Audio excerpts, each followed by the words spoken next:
What's up? I hear you're feeling anxious or down today, and I'm here today as your little angel. You're gonna watch me paint this blank canvas. I'm gonna whisper sweet nothings into your ear, and I promise you it'll make you feel better. So get excited and let's go on with the video.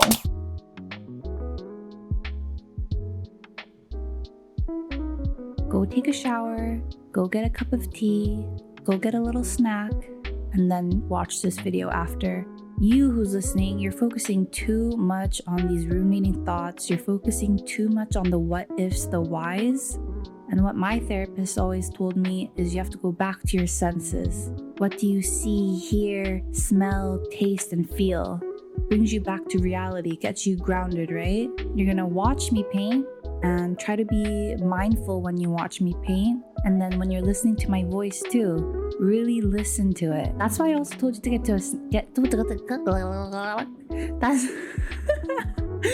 That's why I also told you to get a snack and a tea too, because you can taste it and really chew consciously, chew slowly, really feel the flavors and textures, smells. What can you touch around you? Do you have like a little, oh my God, if you have a little pet, pet your pet. I'm so jealous. So pet your pet. I know that you're feeling down right now. You're feeling anxious right now. And it kind of feels like, yo, what is this girl gonna say that I don't know about my life? She doesn't even know me. You don't know me. How are you gonna make me feel better? But guess what, did? I know I can, did. I know you feel really alone in your struggles right now, and it kind of feels like I'm not making enough money, I don't love my job.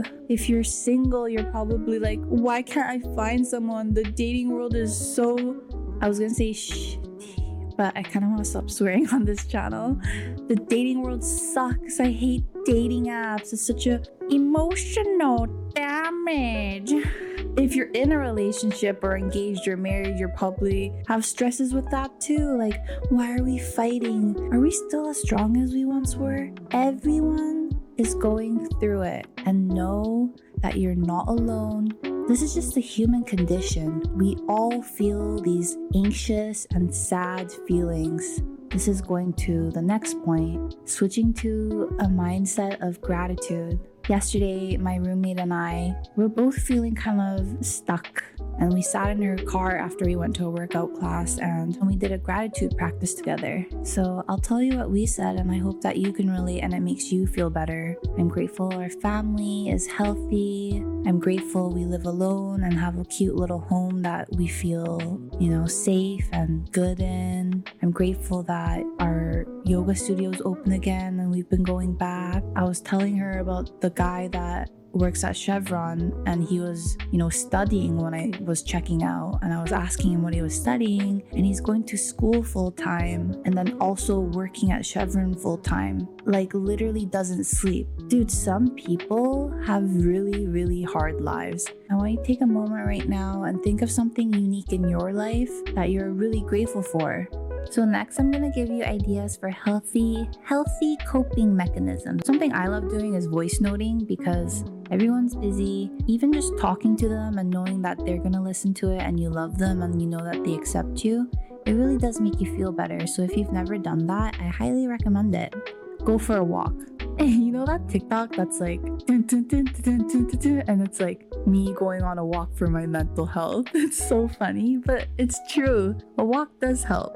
I know it's kind of boring, so if you do something like skateboard or bike, doing something active is so good for mental health. Take time to journal or meditate or record a voice note to yourself or just talk to yourself, remembering who you were and what you were doing 2 years ago. This is a great practice because you're comparing yourself to who you were 2 years ago, as opposed to looking at someone's highlight reel on Instagram. I'm gonna do another little exercise with you, and it's examining the evidence. So I want you to just think about it or write it down, whatever is bothering you right now. Try to find evidence for it or against it. And more often than not, you're gonna find that you don't really have a lot of concrete evidence for it, and you're catastrophizing the situation. So for example, I don't have friends and everyone hates me. But when you really examine it, you're like, okay, my friend Sally yesterday asked me to hang out, or my boss the other day told me that I'm such a lovely person to be around. Just think about that, okay? Our mind lies to us sometimes, a lot of the times, and we're telling a story to ourselves that isn't necessarily true. Another thing is, think of all the hard things you have gone through in your life and you've overcome. When I went through my 10 years of bulimia, I felt like I was broken and that nothing good would ever come out of it. But after I overcame it, I actually wouldn't take it back because I have such an open heart now and so much empathy for everyone, and it wouldn't happen without my bulimia. I wouldn't want to be talking to you right now trying to help you. If you really just let all these expectations you have of yourself go and come back into this present moment right now. Is there someone trying to attack you? Are you safe? You're completely safe. And the worries you have are something it's in your head. That's not to say the worries aren't real, but in this exact moment, you're safe and you're good. I believe in you. I love you. I send you a little cute little hug.